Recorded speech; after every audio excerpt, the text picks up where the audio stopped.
Welcome to Sethu Chitra kitchen. உளுந்த மாவே சேர்க்காத பொட்டுக்கடலை மாவில் செஞ்ச நல்ல சூப்பரான முறுக்கு இது எப்படி பண்ணுறதுன்னு பாருங்கள். அவ்வளோ சூப்பராக இருக்கும். நல்லா வாயில் அப்படி வச்ச உடனே நல்லா கரைஞ்சிடும், நல்லா கிறிஸ்பாகவும் இருக்கும். இதை நல்லா இதை பாருங்கள், அந்த ஒரு கையில் அப்படியே அந்த விரல்லையே நான் நொறுக்கி காட்டுறேன் பாருங்கள், எவ்வளோ கிறிஸ்பாக இருக்குது பாருங்கள். இந்த ரெசிபி வேணுன்றவங்க இந்த வீடியோவை ஸ்கிப் பண்ணாமல் பாருங்கள். நான் ஒரு 1/4 கப்பு பொட்டுக்கடலை எடுத்து அதை நல்லா மிக்ஸி ஜாரில் பொடிச்சு எடுத்துகிட்டு வந்துடுறேன். அப்புறமா வெண்ணெய்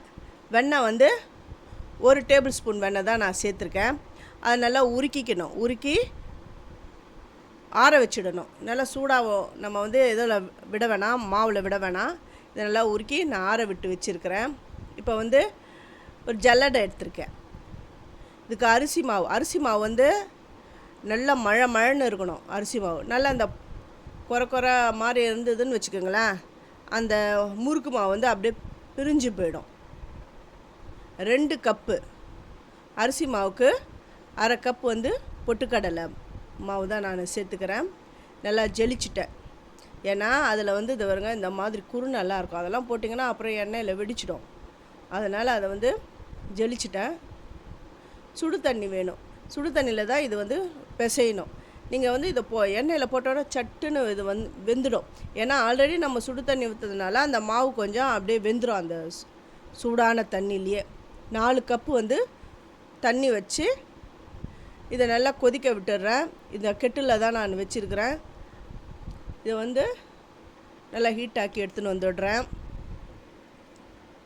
ஜெலிச்ச மாவில் தேவையான அளவு உப்பு, ஓமம் சேர்க்குறேன்.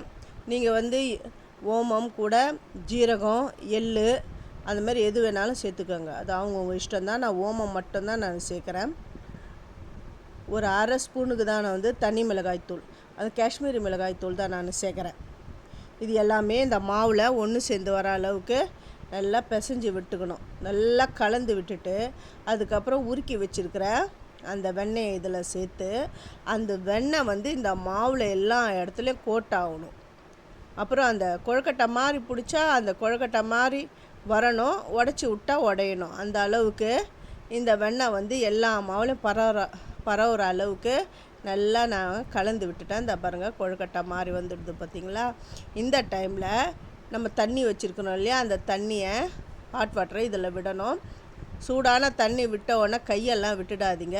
இந்தமாதிரி கரண்டி வச்சு அப்படி கலந்து கொடுத்துக்கிட்டே இருங்க. நல்லா இந்த மாவு அந்த தண்ணியோடு பிளெண்ட் ஆகி நல்லா சாஃப்டாக வரணும். அந்த அளவுக்கு தண்ணியை சேர்த்து பிசையணும். தண்ணி ரொம்ப அதிகமாக ஊற்றிடாதீங்க. நமக்கு தேவையான அளவு கொஞ்சம் கொஞ்சமாக ஊற்றி தான் பிசையணும். இதை பாருங்கள், எல்லாம் பிசைஞ்சிட்டா இதை சாஃப்டாக வந்துடுச்சு பாருங்கள். இப்போ அடுப்பில் முறுக்கு பண்ணுறதுக்கு எண்ணெயை காய வச்சுட்டு தான் வந்திருக்கேன். இந்த பாருங்கள், அந்த 4 கப்லேயே கொஞ்சம் தண்ணி மீந்துடுது. அந்த கடாயில் நான் எண்ணெய் காய வச்சேன் இல்லையா, அதில் ஒரு குழி கரண்டி எண்ணெயை இந்த மாவில் சேர்த்துட்டு இந்த முறுக்குக்கு தேவையான அளவில் நான் பிடிச்சி வச்சுட்டேன். அந்த எண்ணெயோடு இந்த மாவில் நல்லா பிசைஞ்சிட்டு அது மாதிரி பிடிச்சி வச்சுட்டு இதை வருங்க முறுக்கு பண்ணிட்டேன்.